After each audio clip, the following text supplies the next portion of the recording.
My name is Giovanni, and for 7 years I thought I had a good marriage. My wife, Emily, and I met in college. She was bright, confident, and full of energy. I was drawn to her laugh, the way she could make friends in any room. When I asked her to marry me, I believed I had found a partner for life.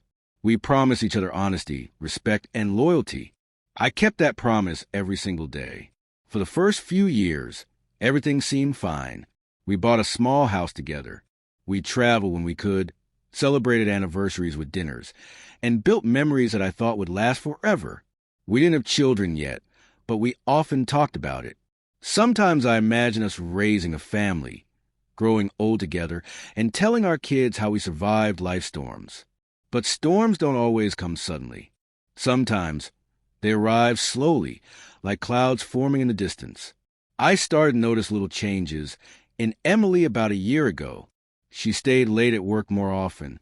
At first, I believed her excuses: big projects, deadlines, office parties. But the late nights became a habit. When I asked her about it, she would shrug and say, "You know how demanding my boss is." Another change was her phone. She kept it close all the time, even taking to the bathroom. She typed quickly, smiling at the screen, then locking it when I walked by. If I asked who she was talking to, she would get defensive. "Why do you need to know? Can't I have friends?" she snapped once. The intimacy between us also faded.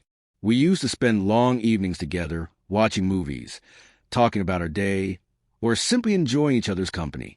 Slowly, those moments disappeared. She preferred scrolling on her phone or claiming she was too tired to talk. Our physical closeness weakened too. She pulled away when I reached for her hand, and her kisses felt rushed, almost like a duty instead of love. I tried not to overthink. Marriage has ups and downs, I told myself. Maybe she was stressed, maybe she needed space. So I gave her space. I cooked dinner, tried to surprise her with small gifts, and asked about her day.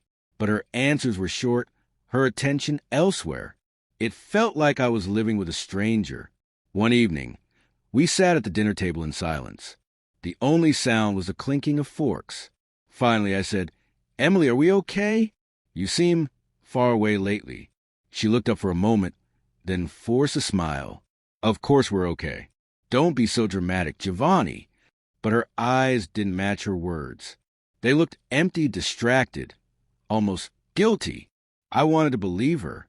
I wanted to trust a woman I loved. But deep inside, a voice whispered, "Something is wrong." The cracks in our marriage were getting deeper. I could feel them, even if I couldn't see them clearly.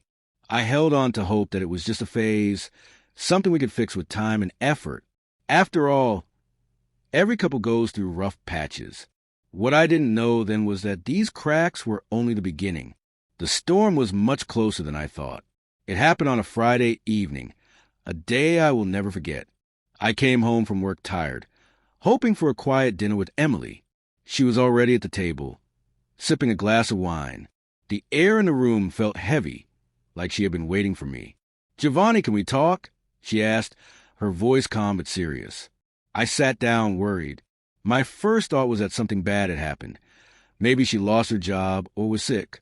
But her next words felt like a knife cutting straight into me. "I think we should try an open marriage," she said. I stared at her, not sure if I had heard correctly. "An open marriage?" I repeated slowly. She nodded, as if it were a normal suggestion, like deciding to redecorate the living room. "Yes, I think it would be good for us. We've been together for a long time, and maybe we need something new, something exciting." Her words spun in my head. Exciting? I thought marriage was about trust, not experiments. I asked her, try and stay calm, "Why now? Where is this coming from?" Emily avoided my eyes. She swirled her wine glass and said, "Giovanni, people do it all the time. It's modern, it's honest. Instead of sneaking around or feeling trapped, we can both have freedom. We can still love each other, but explore other options." The more she talked, the clearer it became.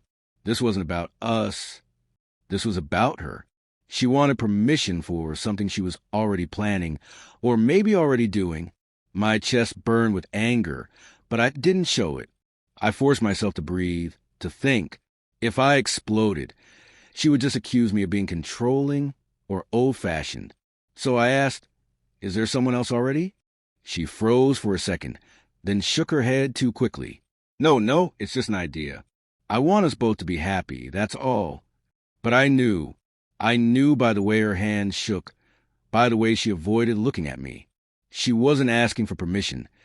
She was asking for approval of what she had already chosen. Inside, I felt broken.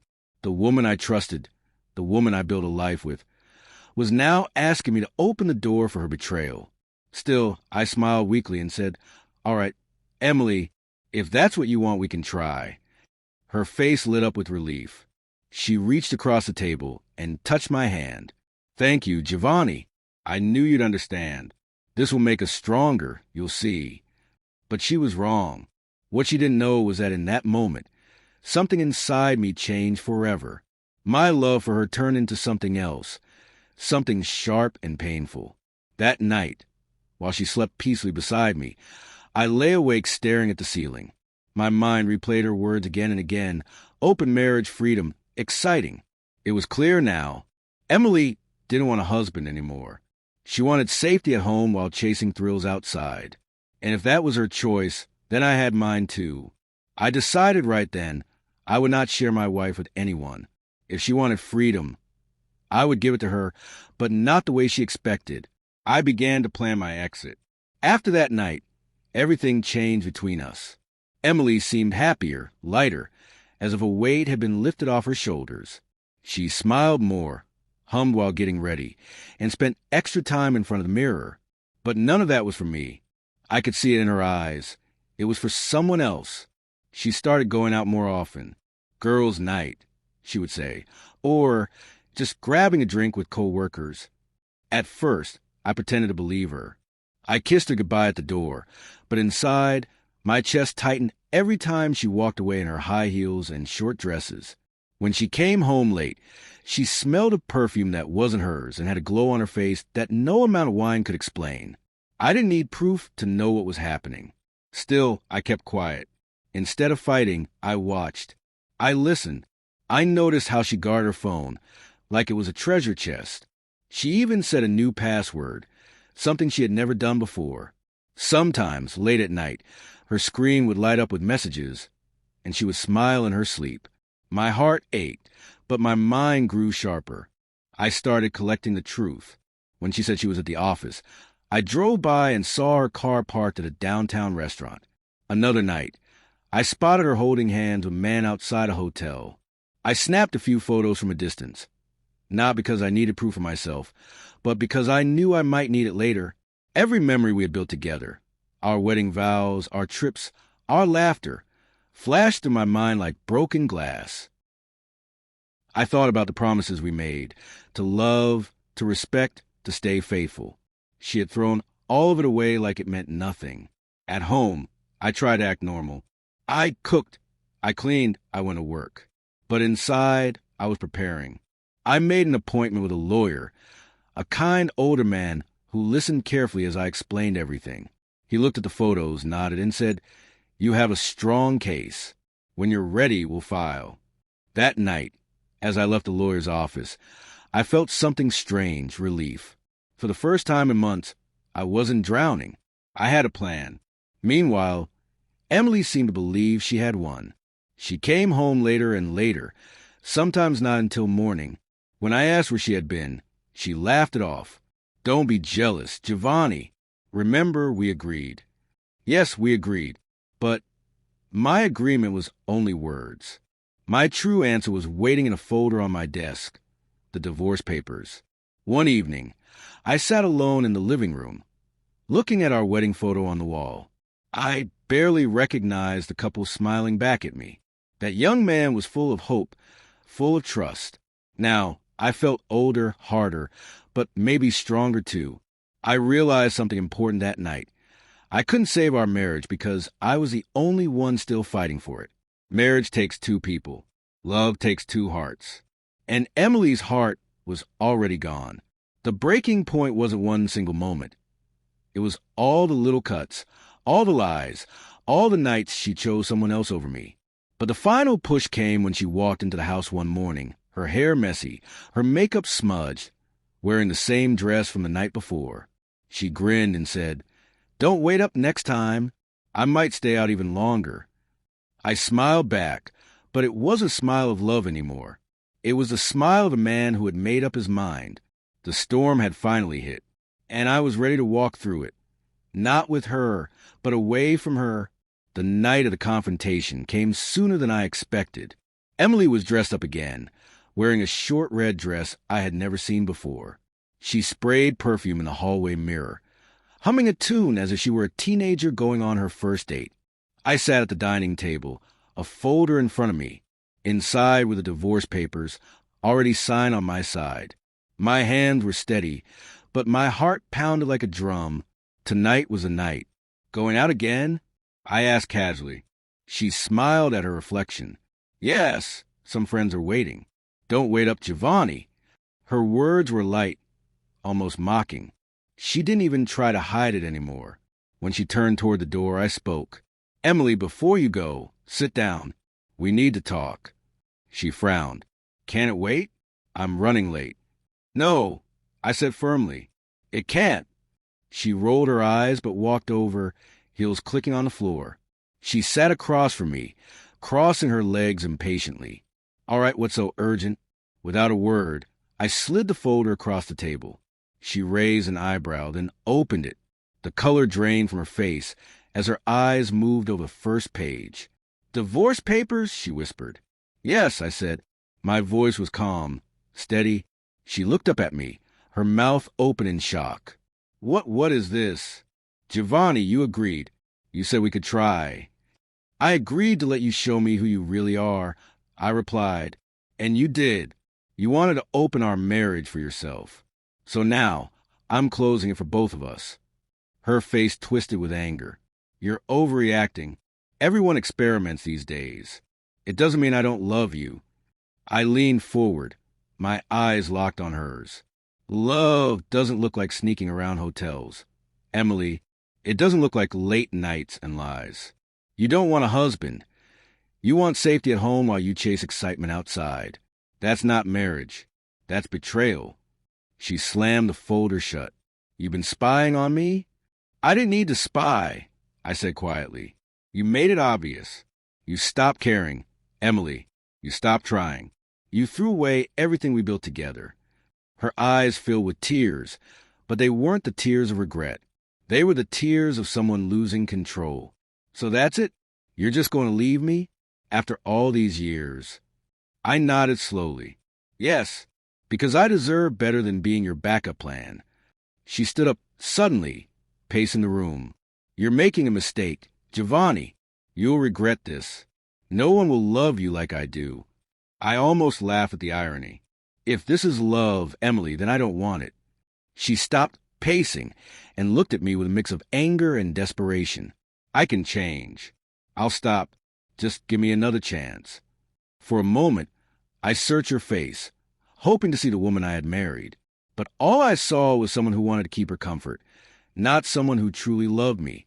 I stood up, picked up the folder, and placed it in her hands. "Sign them when you're ready. The lawyer will handle the rest." Her hands shook as she clutched the papers. "Giovanni, please." I shook my head. "Goodbye, Emily." I walked past her toward the door. My chest was heavy, but my steps felt lighter than they had in months. For the first time in a long time, I was free. Behind me, I heard her sobbing, calling my name, but I didn't turn back. Not this time. That was the night our marriage truly ended. Not with shouting, not with violence, but with silence and a simple signature on a piece of paper. And deep down, I knew it was the right choice. The days after our confrontation felt strange, almost unreal. For years, my life had been tied to Emily, our routines, our plans, our shared dreams. Suddenly, it was just me. The house felt bigger, quieter. The silence was heavy at first, but slowly it became peaceful. I moved into a small apartment not far from my job. It wasn't as nice as our house, but it was mine. No secrets, no late-night lies, no perfume that didn't belong.